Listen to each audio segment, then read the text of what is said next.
नमस्कार स्टूडेंट्स, आपका स्वागत है अंबेडकर क्लासेस के अंदर। आज हम लोग वीडियो दोबारा से अपलोड करना शुरू कर रहे हैं आप लोगों के लिए। बीच में एक महीना थोड़ा सा मैंने वीडियोस अपलोड नहीं किया क्योंकि बच्चों का एग्जाम था और मुझे यहाँ पे बच्चों की तैयारी करवानी थी। तो हम ये सिलसिला जो हमने शुरू करा था 9th और 10th का पूरा सिलेबस आप लोगों के लिए फ्री ऑफ कॉस्ट मैं यूट्यूब पर डालने वाला हूँ। तो आज उस सिक्वेंस के अंदर हम लोग कोऑर्डिनेटर चैप्टर शुरू करने जा रहे हैं। क्लास 9th का चैप्टर 8 है ये, और बच्चों बहुत ही इंपॉर्टेंट चैप्टर है। इस चैप्टर को करने से पहले कुछ बेसिक कॉन्सेप्ट आपको पता होने चाहिए और वो आपको याद करने पड़ेंगे। उन कॉन्सेप्ट को अगर आप समझ जाते हैं तो आप लोग इन क्वेश्चंस को आराम से कर पाएंगे, क्योंकि जब भी आप ज्योमेट्री करने के लिए जाते हैं तो दो बातों का आप स्पेशली ध्यान रखेंगे। फर्स्ट ऑफ ऑल, आपको प्रॉपर्टीज रटी हुई होनी चाहिए। कुछ स्टेप्स जो है मैं आपको बताऊंगा वो आपको रटे हुए होने चाहिए। साथ ही साथ उसके साथ आप लोगों को उसको करने के बारे में भी पता होना चाहिए कि कैसे करना है। प्रैक्टिस तो करनी है, प्लस यहाँ पे थोड़ा लर्निंग वर्क भी आ जाता है। याद करने के साथ साथ प्रैक्टिस, और प्रैक्टिस के साथ याद, तभी ये चैप्टर आपको समझ में आने वाला है। चलो ज्यादा समय ना खराब करके मैं ये चैप्टर आप लोगों के लिए शुरू करता हूँ। मैंने यहाँ पे कुछ डायग्राम्स बनाए हुए हैं और उन फिगर्स के नाम भी लिखे हैं, उनकी प्रॉपर्टीज भी आपको बता देता हूँ। सबसे पहले आता है पैरेललोग्राम, जिसको हम हिंदी में बोलते हैं समांतर चतुर्भुज। समांतर चतुर्भुज या कोऑर्डिनेटर का नाम होता है चतुर्भुज, हिंदी में चतुर्भुज बोलते हैं। ठीक है, ये जो चतुर्भुज है समांतर चतुर्भुज या पैरेललोग्राम, इसके अंदर अच्छा एक चीज और, चलो आपको ये भी बता देते। देखो बेटा, कोई भी कोऑर्डिनेटर उसमें कितनी साइड होंगी? 4 साइड्स होंगी। एंगल कितने होंगे बेटा? 4 एंगल्स होंगे, है ना। ये इसकी प्रॉपर्टी है कि कोई भी नॉर्मल कोऑर्डिनेटर दिया हुआ है तो वो आपसे पूछेगा तो उसमें 4 साइड होंगे, 4 एंगल होंगे, प्लस जो चारों एंगल्स का सम होगा, सम ऑफ एंगल, वो कितना होने वाला है बच्चों? 360। कितना होने वाला है? 360 डिग्री। ये तो पहले आपको कोऑर्डिनेटर के बारे में पता होना चाहिए।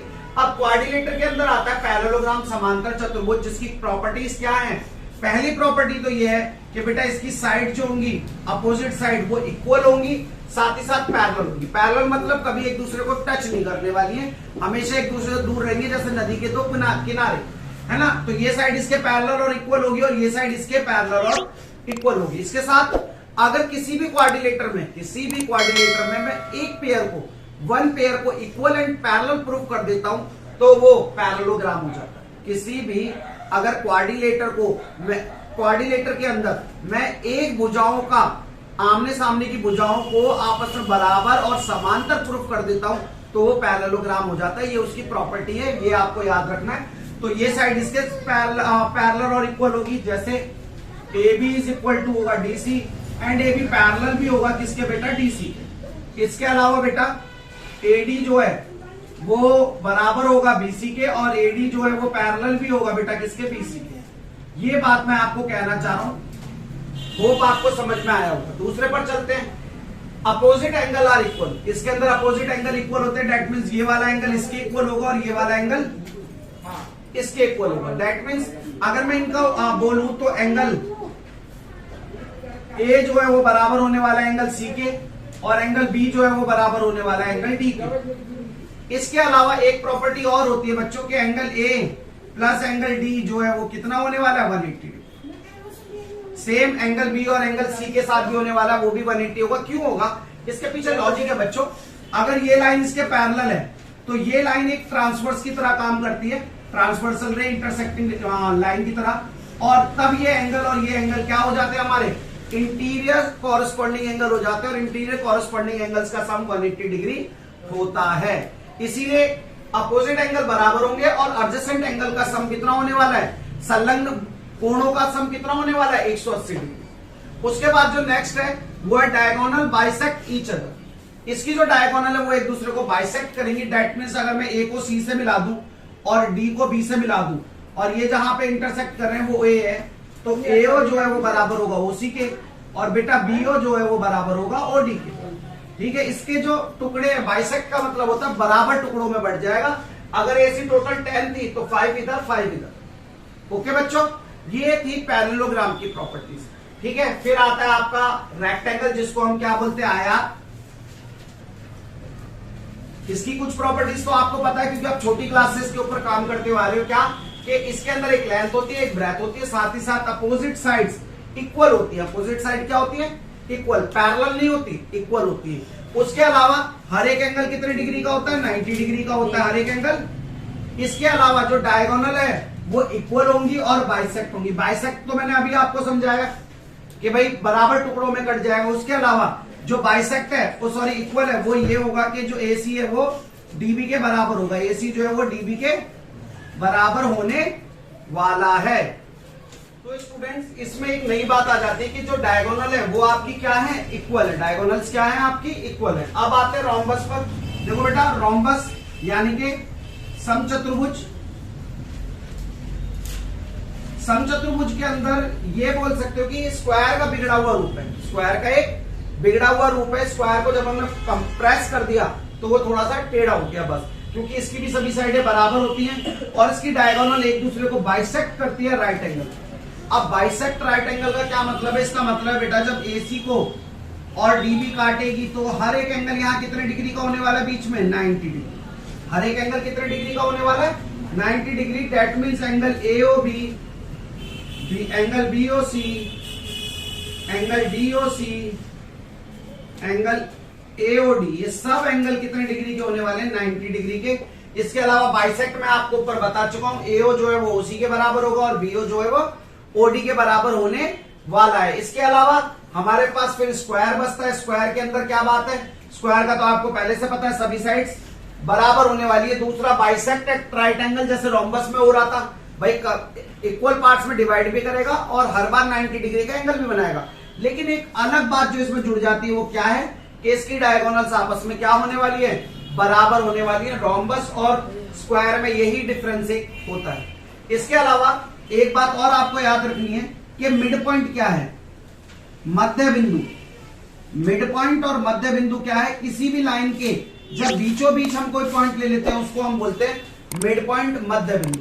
इस मिड पॉइंट और मध्य बिंदु का बहुत बड़ा रोल है इस चैप्टर के अंदर। सपोज ये एक ट्राइंगल है बच्चों, ये आपकी एक थ्योरम भी है। जब मैं चैप्टर शुरू करूंगा बेसिक के बाद तो आप लोगों को इसके बारे में बताऊंगा। जब मैं इसको देखता हूं ट्राइंगल को, ट्राइंगल लिया है और ट्राइंगल के अंदर बच्चों देखो जरा, मैं एक पॉइंट लेता हूं यहां पर E, जो क्या है? मिड पॉइंट है AB का। मिड पॉइंट है AB का, यानी कि अगर ऊपर वाला पोर्शन 5 है तो नीचे वाला पोर्शन भी 5 होगा। मिड पॉइंट मतलब बीचों बीच, मिड पॉइंट मतलब। और मैंने AC पे भी मिड पॉइंट ले लिया। तो जब मैंने ऐसा करा तो मैं इस लाइन को जब ड्रॉ करूंगा, ये F है, तो EF जो है बेटा वो पैरेलल होने वाला है BC के। इसके अलावा जो EF है बच्चों वो बराबर होगा हाफ ऑफ BC के। ये दो प्रॉपर्टी ट्राइंगल मिड पॉइंट का आपको पता होना चाहिए कि अगर हम किसी भी ट्राइंगल के दोनों साइडों के मिड पॉइंट से मिलने वाली लाइन को कंपेयर करें उसके सामने वाली लाइन से, तो ये दोनों लाइनें आपस में क्या होती है? हमेशा पैरेलल होती है। पैरेलल होने के लिए कंडीशन कंपलसरी है कि E और F को मिड पॉइंट होना पड़ेगा। दूसरी बात, E और F जो है उसमें एक और रिलेशन बनता है कि जो EF है, ये छोटी वाली लाइन, वो नीचे वाली लाइन के हाफ के बराबर होने वाली है। इसके अलावा एक बात और कि कोई भी क्वाड्रिलेटर अगर मैं लेता हूं और उसके मिड पॉइंट से मैं अंदर कोई क्वाड्रिलेटर बनाता हूं तो वो हमेशा क्या होता है? पैरेललोग्राम होता है। क्या होता है? पैरेललोग्राम होता है। ये इसका बेसिक कॉन्सेप्ट था जो मैंने आपको अच्छी तरह समझाने की कोशिश करी है। इसको नोट कीजिए, फिर इसके एक्सरसाइज 1 पर चलते हैं और उसको आगे बढ़ाते हैं। ओके बच्चे, नोट इट डाउन प्लीज। तो क्वाड्रिलेटर का हम थ्योरम 8.1 को कराने जा रहे हैं आप लोगों को। 8.1 थ्योरम क्या बोलते हैं? Diagonal of a parallelogram divide it into two congruent triangle. What it's mean? उसने आपको सबसे पहले देखो थ्योरम के अंदर जब आप करने के लिए जाओगे सॉल्यूशन, तो सबसे पहले गिवन लिखना है और गिवन में आप पूरी थ्योरम की स्टेटमेंट को उतार सकते हो, साथ में फिगर को भी आपको बनाना है। व्हाट ABCD, ये हमें एक पैरेललोग्राम दिया हुआ है, मैंने नाम अपने आप दे दिया उसको ABCD, ये मुझे दिया हुआ है और ये एक पैरेललोग्राम है। अब अगर ये एक पैरेललोग्राम है तो इसकी कुछ प्रॉपर्टीज आपको याद होनी चाहिए तुरंत ही कि AB जो है बेटा वो DC के बराबर भी होगा और AB जो है वो DC के पैरेलल भी होगा। इसके अलावा AD जो है वो बराबर होगा किसके? BC के। और AD जो है वो पैरेलल भी होगा किसके? BC के। इसके अलावा और भी प्रॉपर्टी है, आमने सामने की एंगल्स, अपोजिट एंगल आपस में बराबर होने वाले हैं और एडजेसेंट एंगल यानी कि संलग्न कोणों का योग कितना होगा? 180 डिग्री होगा। मगर मुझे प्रूफ क्या करना है? मुझे प्रूफ ये करना है, जरा देखो इसकी जो डायगोनल है वो इसको दो बराबर ट्राइंगल में या कॉन्ग्रुएंट ट्राइंगल्स के अंदर क्या कर रहा है, डिवाइड कर रहा है। तो चलो हम इसके अंदर ये बना लेते हैं और हमें प्रूफ क्या करना है जरा लिखते हैं। प्रूफ क्या करना है मुझे, प्रूफ ये करना है कि triangle ADB is congruent to triangle CDB। ये दोनों ट्राइंगल कॉन्ग्रुएंट हैं। अगर मैं इसमें से क्वेश्चन बनाना चाहूं, मैं कॉन्ग्रुएंट की बजाय ये बोल दूं कि जो एरिया है ADB का वो बराबर होगा क्या, एरिया CDB के, तो भी कोई बात अलग नहीं हो जाएगी। कॉन्ग्रुएंट होगा तो ऑटोमेटिकली एरिया बराबर होने वाला है, क्योंकि हम जानते हैं कॉन्ग्रुएंट चीजों, जो भी कॉन्ग्रुएंट फिगर्स होती हैं उन वो हर एक एस्पेक्ट में एक दूसरे के क्या होती है, इक्वल होती है। चाहे वो एरिया हो, चाहे फिर वो साइड्स हो, एंगल्स हो, everything is equal to each other. Okay बच्चों, चलो तो हम वापस अपने उस पर पहुंचते हैं थ्योरम पर। तो अब मैं अगर टू प्रूफ के लिए जाऊं, प्रूफ, अच्छा हिंदी वाले बच्चों के लिए लिख देते हैं। ये क्या है, दिया है। ये क्या है, सिद्ध करना है। और ये बेटा उत्पत्ति है, ठीक है, उत्पत्ति है। अब अगर मैं करने के लिए जाऊं तो मैं क्या करूंगा, in triangle ADB and triangle CDB, मैंने ऊपर वाला ट्राइंगल लिया और नीचे वाला ट्राइंगल लिया। सबसे पहले अगर मेरे को कॉन्ग्रुएंट प्रूफ करना है तो कोई तीन चीजों को मैं बराबर साबित करूंगा। तो देखो बेटा, जो एंगल है ADB, ये वाला जो एंगल है वो बराबर होने वाला है एंगल CBD के। इसके होने वाला है, क्यों, क्योंकि बेटा जी हमें पता है कि जो AB है या ये जो AD है वो पैरेलल है BC के। और बेटा अगर पैरेलल है तो ये DB क्या, एक ट्रांसवर्स लाइन है, और ट्रांसवर्स लाइन के एक इधर और इधर एंगल क्या कहलाते हैं, ऑल्टरनेटिव एंगल कहलाते हैं। कैसे कहलाते हैं, ऑल्टरनेटिव एंगल। और ऑल्टरनेटिव एंगल आपस में क्या होते हैं, बराबर। क्या होते हैं, बराबर। वहीं देखो, अगर ये बराबर है तो भाई एंगल ABD, इन्होंने क्या बिगाड़ा है फिर हमारा, ये भी तो बराबर ही होंगे। ABD बराबर होने वाला है CDB के, इस वाले एंगल। भाई अगर वो बराबर तो ये भी बराबर, और सेम रीजन है, सेम रीजन है भाई। ट्रांसवर्स लाइन है, पैरेलल लाइंस है। और मगर अब की बात, पैरेलल लाइन कौन सी है, AB जो है वो पैरेलल है किसके, DC। इसके अलावा एक चीज तो सभी बच्चों को दिख रही होगी, क्या, कि DB जो है बेटा वो बराबर है किसके, DB के। किसके बराबर है, DB के। क्यों, क्योंकि वो कॉमन है, दोनों ही ट्राइंगल्स के अंदर वो प्रेजेंट है। अगर मैं इसको अलग से आपको बना के दिखाऊं, ABD और बच्चों BDC, तो देखो DB कॉमन है, दोनों के अंदर DB आ रहा है, तो कॉमन चीज तो बराबर होती है।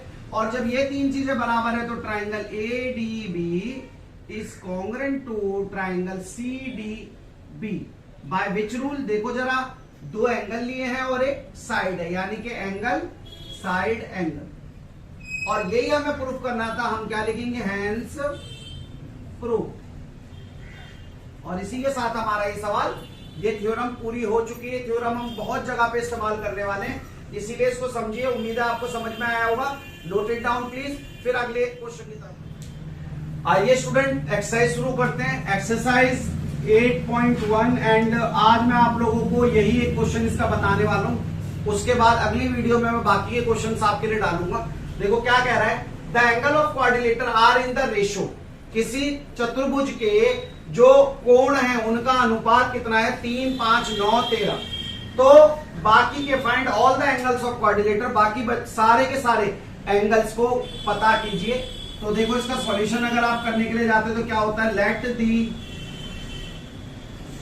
एंगल्स आर, मान लेते हैं एंगल क्या है, 3x है, 5x है, 9x है एंड 13x। माना कोण जो है वो 3x, 5x और 9x के बराबर है। तो अकॉर्डिंग टू रूल क्या होगा बच्चों, कि 3x plus 5x plus 9x plus 13x, इन सबका सम कितना होगा, 360। मैंने आपको बोला था क्वाड्रिलेटर, कोई भी क्वाड्रिलेटर हो, कोई भी पैरेललोग्राम, रोम्बस, कोई भी स्क्वायर, रेक्टेंगल, सबके एंगल्स का सम हमेशा कितना होता है, 360 होता है। तो अब मैं इनको जोड़ूंगा तो कितना होने वाला है, देखो 5 और 3 8, 8 और 9 कितना होगा, 17, 17 और 13 को अगर मैं जोड़ता हूं 17 और इसको, तो कितना आने वाला है 30।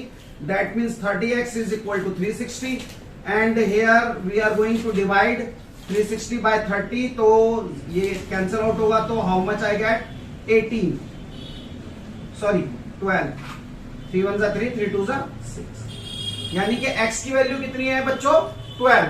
नाउ हमारे एंगल क्या होंगे, 3x वाला होगा क्या 3 इंटू 12, 3 इंटू 12 यानी कि 12 3 जा 36, 5 इंटू 12 यानी कि 5x वाला क्या होगा 5 इंटू 12 दैट मीन्स 12 5 जा 60, और 9 इंटू 9x यानी कि 9 इंटू 12 यानी कि 108, एंड 13 इंटू 12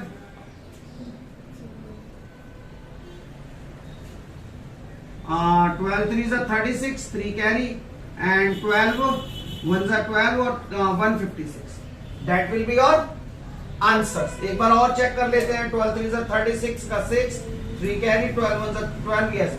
तो हमारा एक एंगल होगा 36 डिग्री का, एक होगा 60 का, एक होगा 108, एक होगा 156। इसी के साथ इस वीडियो में आज इतना ही। अगली वीडियो में आप लोगों के लिए बाकी के क्वेश्चंस लेकर आऊंगा। तब तक वीडियो को देखते रहें, सब्सक्राइब करें चैनल को, लाइक करें चैनल को, और जितना हो सके हमारे इस वीडियो से बेनिफिट उठाइए। एक चीज के लिए आपको सॉरी बोलना है, अंबेडकर क्लासेस की जो स्पेलिंग है हमारे थंबनेल में वो गलत हो गई थी, उस एरर को हम लोग ठीक कर लेंगे, क्योंकि हमारा यहाँ पे कोई टेक्निकल टीम वगैरह नहीं है। मैं खुद ही वीडियो बनाता हूं और खुद ही उन वीडियोस को मैं अपलोड करता हूं, तो छोटी मोटी मिस्टेक हो जाती है, उसके लिए आप सबसे सॉरी। उसको मैं ठीक करके अगले थंबनेल से मैं उसको ठीक करूंगा, और बाकी भी थंबनेल देखता हूं किसी तरीके से वो चेंज हो जाएंगे तो उनको भी ठीक करूंगा। तब तक के लिए पढ़ते रहिए, हमारे चैनल को लाइक सब्सक्राइब करना बिल्कुल ना भूलें। धन्यवाद, जय हिंद, जय भारत।